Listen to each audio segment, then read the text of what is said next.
Dünya Uyghur Qurultayı, Uyghur Kişilik Hüquq Quruluşu ve lager şahitlerden terkib tapqan bir hayatning Yaponiyadagi ziyarati boshlandi.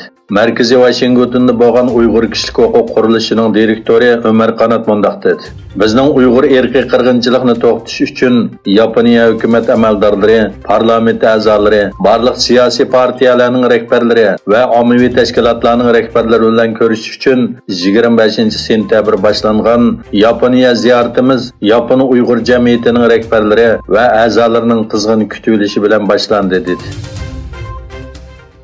Xitoyning Sharq Turkistonda Uyg'urlarga qaratilgan erkiy qirg'inchiligi va yaqinqi oylarda nol Covid bahonasi bilan Uyg'urlarni uyda ocharchilikqa mahkum qilish siyosatiga qarshi Birlashgan Davlatlar Tashkilotining Nyu-York binosi va Shvetsiyaning poytaxti Stokgolmda namoyish o'tkazildi.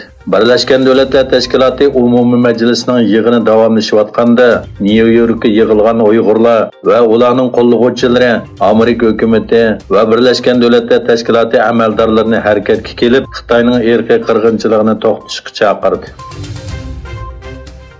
Turkiyaning Trabzon shahrida Unutilgan Vatan Sharq Turkiston nomli yig'in o'tkazildi. Sharq Turkiston majlisining boshlig'i Seyittim Turk apandi o'zining ijtimoiy aloqa to'rida mundaq dedi. Biz 25-sentabr Trabzon Alperen o'choqlarining taklifiga binoan Unutilgan Vatan Sharq Turkiston temasida yig'in o'tkazdik. Yashashsin mustaqil Sharq Turkiston.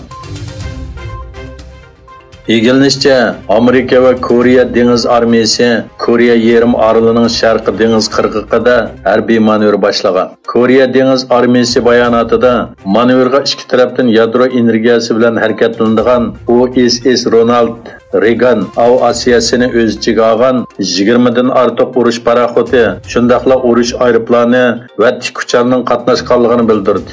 4 kunlik manevr ittifoqdoshlarning Shimoliy Koreyaning ig'vogarchiligiga javob qaytarish irodasini ko'rsatib berdi deyildi.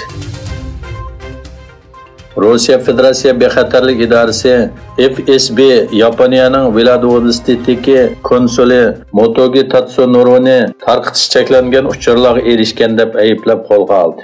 Federatsiya bexatarlik idorasi bayonotida Yaponiyaning Vladivostokdagi konsuli Motogi Tatsunori pul berish badaliga Rossiyaning Osiyo Tinch okean davlati bilan bo'lgan hamkorligi va G'arbning jazo siyosatining Perominsk rayonining iqtisodiy vaziyatiga ko'rsatadigan ta'siri haqida maxfiy uchurlarga erishayotganda qo'lga olindi deyildi.